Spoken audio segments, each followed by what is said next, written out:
ప్రతిపక్షం లేకపోతే బాగుండు అనిపిస్తుంది ఎప్పుడు కూడా అధికార పక్షానికి. ఎందుకంటే వాళ్ళ తప్పులు ఎత్తి చూపించరు. అలాగే తమకు వ్యతిరేకంగా రాసే మీడియాలు కూడా లేకపోతే బాగుంటుందని అనిపిస్తుంది. ఎందుకంటే ప్రజలకు ఏం తెలియదు ఏం జరుగుతుందో. వాస్తవానికి ఒకప్పుడు ఉద్యోగులే సహకరించారు. ఉద్యోగులకి ఏ లోటు రానివ్వో ఎన్నికల ముందు చాలా హామీలు ఇచ్చారు. ఉద్యోగులు కూడా పాపం నమ్మారు. కానీ ఉద్యోగులకి జీతాలు సక్రమంగా పడుతున్నాయా అంటే 1వ తేదీకి పడుతున్నాయా అందరికీ అంటే ఇప్పుడు దాదాపు ఈరోజు 9వ తారీఖు అంటే ఇప్పటి వరకు కూడా ఇంకా చాలా దాదాపు 18 శాఖల్లో ఉద్యోగులకి జీతాలు రాలేదట. ఇంకా చాలా వరకు నవంబర్ జీతం ఇంకా అందలేదు. కాకపోతే వాళ్ళు ఒకవేళ అడిగినా మాట్లాడినా కొంతమంది భయపడి మాట్లాడరు, కొంతమంది బయటికి రారు, కొంతమంది చెప్పుకోలేరు, ఎదురు చూస్తూ ఉంటారు. కానీ వీళ్ళు చెప్పింది ఏంటి, జగనే లేటుగా ఇస్తున్నాడు జీతం, మేము వస్తే 1వ తేదీకి ఇచ్చేస్తాం, వీటితో పాటు ఆ డిఏలు ఐఆర్లు ఇవన్నీ కూడా ఆ బకాయిలన్నీ క్లియర్ చేసేస్తాం అనేది. కానీ ఉద్యోగులకి న్యాయం జరుగుతుందా అన్యాయం జరుగుతోందా? 9 రోజులు అయిపోయినా సరే ఇంకా జీతం పడట్లేదు అనేది. కాకపోతే కోట్ల రూపాయలు, వేల కోట్ల రూపాయలు అప్పులైతే చేస్తున్నారు. మరి ఆ సొమ్ము అంతా ఏమవుతుంది అనేది అయితే ప్రతిపక్షం ప్రశ్నిస్తుంది. సాక్షి పత్రిక చూస్తే తెలుస్తాయి, మిగిలిన పత్రికలు అయితే ఇలాంటి వార్తలు ఓకే వీళ్ళ కూడా కావాలని రాస్తున్నారు. దీని మీద అయితే ఖచ్చితంగా చర్చించాల్సిన అంశమే. సరే ఎలా చూడాలి, ఒక రకంగా ఇంతకుముందు హామీలు చూసినప్పుడు ఓకే సంక్షేమాల గురించి పథకాల గురించి అవి పక్కన పెట్టేద్దాం, చాలా పథకాలు ఇవ్వలేదా, సూపర్ 6 ఇచ్చేసారా, వాళ్ళు చెప్పుకున్నది వాళ్ళు అయిపోయింది, ఇప్పుడు దాన్ని కూడా ఎవరు ఎత్తట్లేదు. కానీ నెల 1వ తేదీని ఇస్తానన్న జీతాలు మాత్రం ఇవ్వలేకపోతున్న పరిస్థితి ఇంకా ఉందా 18 నెలలు దాటిన రాష్ట్ర ప్రభుత్వం ముందు అంటే ఎలా చూడాలి? ఇక్కడ కన్ఫ్యూజన్ ఏంటంటే నిన్న చంద్రబాబు గారు దాదాపు 3-4 గంటల సేపు మాట్లాడినట్టున్నారు. పవర్ పాయింట్ ప్రజెంటేషన్ చేసి ఆంధ్రప్రదేశ్ జిఎస్డిపి విపరీతంగా పెరిగింది, జగన్ ఒక 7 లక్షలు నష్టపరిస్తే మేము సరి చేసామని.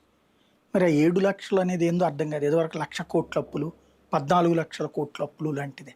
ఓ మాట పదే ఒక అబద్ధాన్ని చెప్తే అది నిజమవుతుంది అన్నటువంటి ఒక ధైర్యం, ఒక నమ్మకం, అలా ప్రజల్ని మనం మోసం చేయగలం అనేటటువంటి నమ్మకం.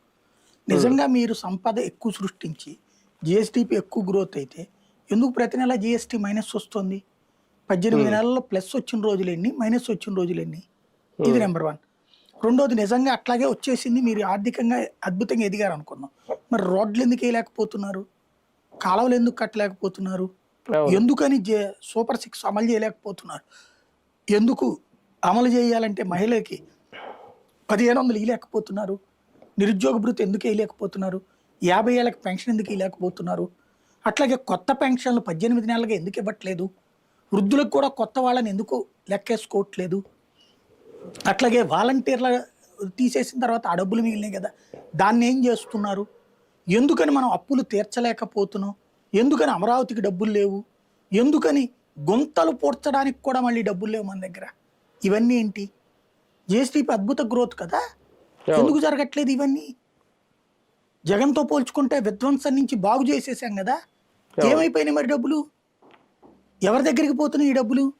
సంక్షేమ పథకాలు ఇదివరకు అతను 45,000 కోట్ల నుంచి 65,000 కోట్లు ఇచ్చాడు. DBT, direct beneficiary transfer, non DBT direct కాకుండా విడిగా వేయటం. మరి ఏమైపోయినాయి ఆ డబ్బులన్నీ? ఎక్కడికి పోతున్నాయి అంత డబ్బులు? ఇప్పటికి మనం ఇచ్చినటువంటిది ఏంటి? ఉచిత బస్సు, దానికి మన జేబులోంచి ఇస్తున్నది ఏం లేదు, ఆర్టీసీ వాళ్ళు ఖర్చు పెట్టుకుంటున్నారు. గ్యాసు ఎంతమందికి ఇస్తున్నారు ఇప్పటికి? ఎన్ని బండలకు పడ్డాయి? మొత్తం ఓ 2 బండలో 3 బండలకో పడ్డట్టున్నాయి.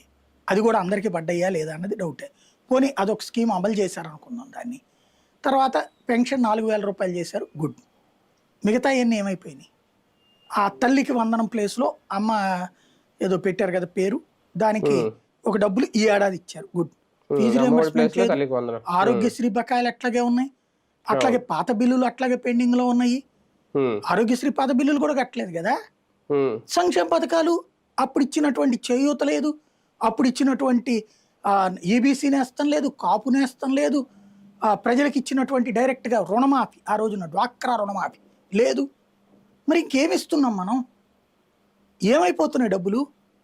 కానీ పోనీ డబ్బులు లేవు అని చెప్తామంటేనేమో డబ్బులు ఆర్థికంగా అభివృద్ధి చెందామని చెప్తున్నారు.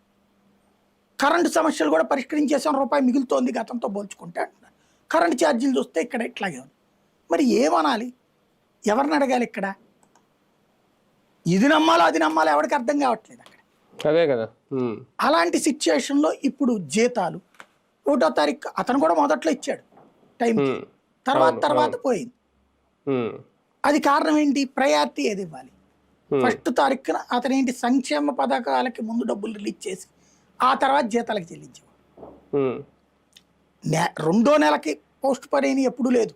అప్పుడు కూడా ఉమ్, 15, 20 అట్లా వెళ్ళినాయి. సచివాలయ ఉద్యోగులకు మొదట్లోనే వెళ్ళిపోయాయి, మిగతా వాళ్ళకి లేదు, పెన్షనర్ల కాళ్ళకి. ఇప్పుడు పెన్షనర్లు అయితే 1వ తారీఖునే పడుతుందని చెప్తున్నారు పెన్షనర్లే స్వయంగా. కాబట్టి దాంట్లో అభ్యంతరం లేదు.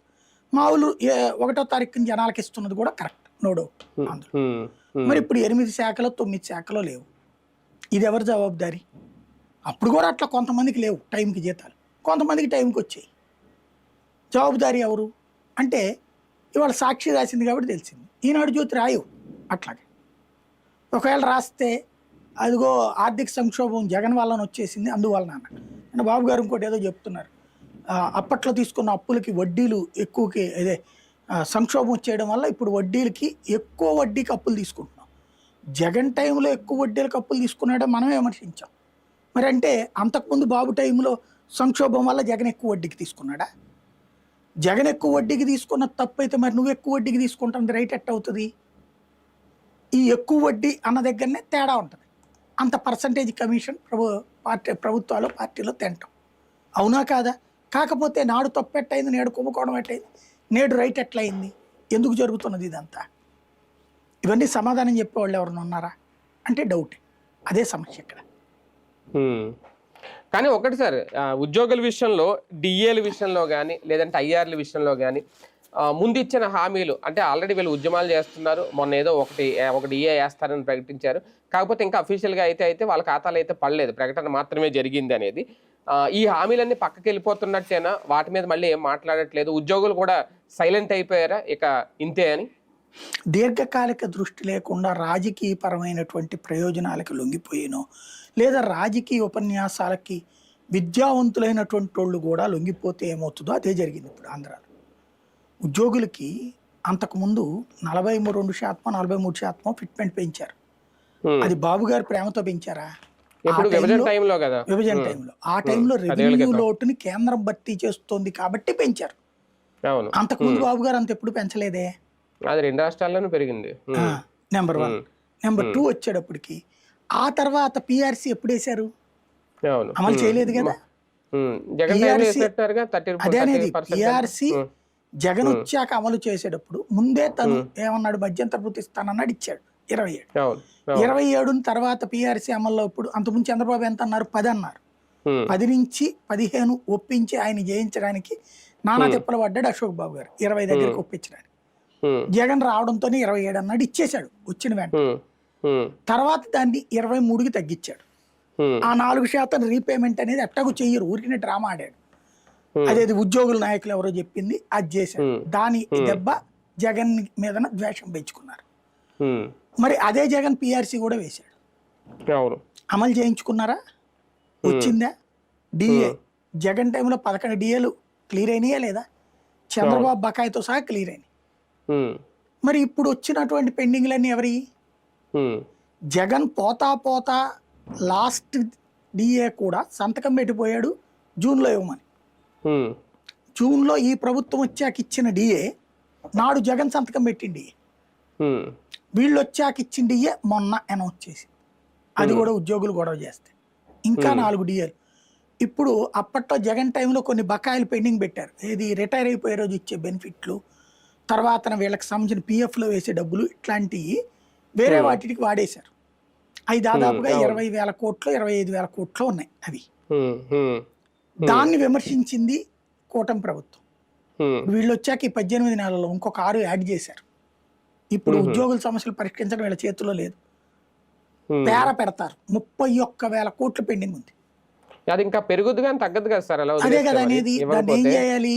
రెగ్యులర్ శాలరీలు బడ్జెట్ తో పాటు జాగ్రత్తగా నెలవారీ కిందనో ఏడాది కిందనో కిస్తీల్లో లేపేయాలి. అది మళ్ళీ ఇంకా 3తో కూడా కలిపితే ఇంకా 4, మళ్ళీ రేపు జనవరి, డిసెంబర్ వచ్చే నెల మళ్ళీ ఇంకోటి డబ్బులు కావాలి మళ్ళీ. పాత ఎట్లా పేర పెట్టుకుంటే అప్పుడు 35,000 కోట్లు 40,000 కోట్లు అవుతుంది. ఎవరిస్తారు డబ్బులు? అంటే సాగదీస్తున్నారు, జాగ్రత్తగా వేధిస్తున్నారు. కానీ ఒకటి సార్, వీళ్ళతో పాటు చిరుద్యోగుల పరిస్థితి అయితే మరీ దారుణంగా ఉంది. 104 ఉద్యోగులు కానీ లేదంటే హోమ్ గార్డులు కానీ, విఆర్ఓలు, విఆర్ఏలు అంట, ఆరోగ్య మిత్రులు. ఎందుకంటే మనకు కూడా తెలుసు, మీకు గుర్తుంటే మనం ఎప్పుడైనా బయటకు వెళ్ళినప్పుడు ఎక్కడైనా ఏ హోమ్ గార్డ్ కనిపిస్తే కనుక వాళ్ళు మిమ్మల్ని గుర్తుపెట్టినప్పుడు అడుగుతూ ఉంటారు, సార్ మా గురించి కొంచెం వీడియో చెప్పండి, మాకు జీతాలు ఇవ్వట్లేదు రావట్లేదు అని. అంటే వాళ్ళని అసలు పట్టించుకోవడం మానేసింది. ఇది 2 రాష్ట్రాల్లోనూ ఉంది ఆ పరిస్థితి, ఆంధ్రప్రదేశ్లో కూడా ఆ పరిస్థితి ఉంది, అటు తెలంగాణలో కూడా ఉంది. అంటే చిన్న ఉద్యోగుల మీద ఏంటి ఆ చిన్న చూపు? పోలీస్ కానిస్టేబుల్ సరెండర్ లీవులది ఒకటి, ఇవి ఈ 2 మనం ఎక్కడికి వెళ్ళినా కనబడుతుంటది, అడుగుతుంటారు కొంచెం మాట్లాడి పెట్టండి అని. అవును, ప్రాబ్లం అదే సమస్య. మెయిన్ ఎక్కడికి నడుస్తున్నది అంటే పరిష్కరించలేనటువంటి విధంగా సమస్యను తీసుకెళ్ళిపోతున్నారు. అనుభవం ఉంటే చాలదు, అనుభవం ఆచరణలో పెట్టాలి. ఏ అనుభవం లేదని చెప్తున్నటువంటి జగన్మోహన్ రెడ్డి కరోనా లాంటి సంక్షోభంలో కూడా చక్కగా నెట్టుకుపోయాడు కదా రాష్ట్రాన్ని. అవును, అదే కదా. మరి ఇప్పుడు ఎంత అనుభవం ఉండి మనం ఎందుకు చేయలేకపోతున్నాం? పోనీ అలాగని సంక్షేమానికి తగలేస్తున్నామంటే అందులో 10వ వంతు కూడా చేయట్లా. ఇంకేం చేస్తున్నాం మనం? ఏమైపోతుంది అసలు? పాలనా సమర్థత లేకన, అవగాహన లేకన, కేవలం పేపర్లు టీవీల్లో మాత్రమే కమాండ్ ఉన్నట్ట మనకి. అసలు ఏడాదికి 45,000 కోట్లు, టోటల్గా 60,000 కోట్లు జగన్ టైం, అది మిగిలిపోయింది కదా మనకి. అవును, అందులో మనం ఎక్కడ ఖర్చు పెడుతున్నాం? అందులో పోనీ పెన్షన్ 1000 రూపాయల పెంపో లేకపోతే ఇంకోటో అనుకుందాం. కానీ అతను ఇచ్చినటువంటి అవన్నీ తీసేసాం కదా. చేయూత కానీ, ఇప్పుడు ఫీజు రియంబర్స్మెంట్ కానీ, ఇప్పుడు ఈ ఒక ఎత్తు, అటు ఫీజు రియంబర్స్మెంట్, ఆరోగ్యశ్రీ రచ్చ నడుస్తున్నాయి. వాళ్ళ జీవితాలు నడి రోడ్డు మీద జనాల నుంచో పెట్టాం మనం. అదే అంటే జగన్ ఫెయిల్యూర్. ఆ జగన్ ఉన్ననాళ్ళు కట్టాడు కదా అతను. నువ్వు వచ్చాక ఏది కట్టట్లేదు కదా. అన్ని సంక్షోభంలో తీసుకొస్తూ పరిష్కారం అయిపోయింది అసలు అద్భుతం అని ఎట్లా చెప్తావు నాకు అర్థం కావట్లేదు. అంత ఎలాగది దాన్ని ఏమనాలి, నిస్సిగ్గుగా చెప్పుకుంటున్నారనాలా లేకపోతే మోసం చేస్తున్నారనాలా? ఎలా చెప్తున్నారు అసలు వీళ్ళు అద్భుతం సాగిపోతుందని? అదే అర్థం కాదు. అంటే అద్భుతం మాటల్లోనే కానీ చేతల్లో ఏం కనిపించట్లేదేమో, అదే బాధ. సార్ అప్పులైతే పెంచేసుకుంటుంది ఒక పక్క కూటమి ప్రభుత్వం. నెలకు 2,000 కోట్ల నుంచి 3,000 కోట్ల వరకు తెస్తున్నారు అప్పులు అనేది సాక్షి రాసిన మాట. నిజంగా అంత తెస్తే అంటే దేనికి వాడేస్తున్నట్టు? దేనికి నిధులు దానికి ఉన్నాయి. ఇప్పుడు అలాగని తీసుకెళ్ళి రాజధానికి పెట్టరు, ఇది తీసుకెళ్ళి పోలవరం ప్రాజెక్టుకి పెట్టరు.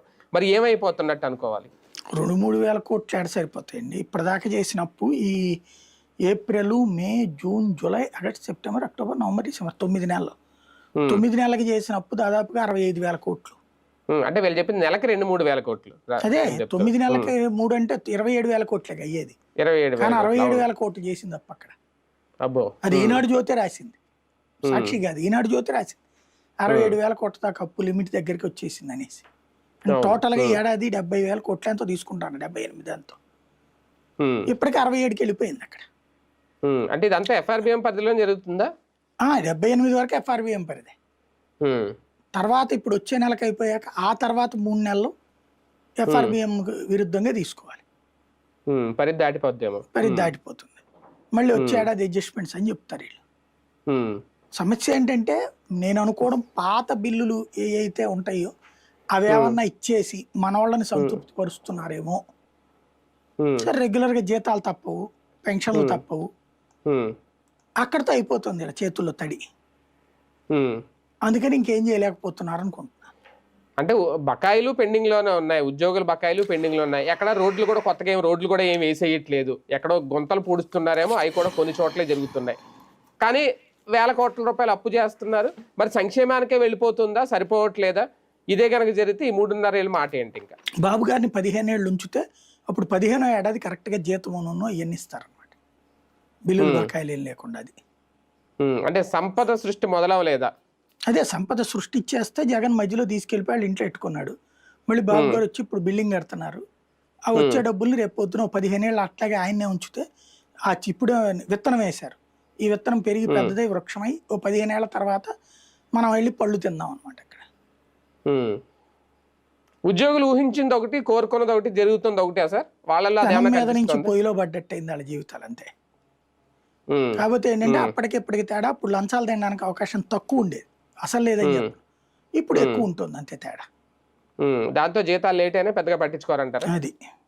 అదే కదా, రైట్. చూద్దాం, కొన్ని అంశాలు మరుగున పడిపోతాయో లేదంటే దాచేసే ప్రయత్నం చేస్తారు. ఉద్యోగుల జీతాల విషయంలో ఆలస్యం అయితే జరుగుతోంది అనేది ఓకే. ఉద్యోగులకు అది ఉందో లేదో కానీ ప్రతిపక్షం అయితే దాన్ని ప్రశ్నిస్తోంది. ఏం జరుగుతుంది, ఎందుకు జీతాలు ఇవ్వలేకపోతున్నారు, నిజంగా ఆ స్థాయిలో సంక్షేమం ఇస్తుందా రాష్ట్ర ప్రభుత్వం అంటే జగన్తో పోలిస్తే ఆ స్థాయిలో లేదు అనేది ప్రతిపక్షం చెప్పే మాట, వైసీపీ చెప్పే మాట. మరి డబ్బులంతా ఏమైపోతున్నట్టు, ఎందుకు జీతాలు ఆలస్యం అవుతున్నాయి? ఇదే కనుక కంటిన్యూ అయితే ఆంధ్రప్రదేశ్ భవిష్యత్తు ఏంటి అనేది ఒక అతిపెద్ద ప్రశ్న. మరి ఏం జరుగుతుందో చూద్దాం.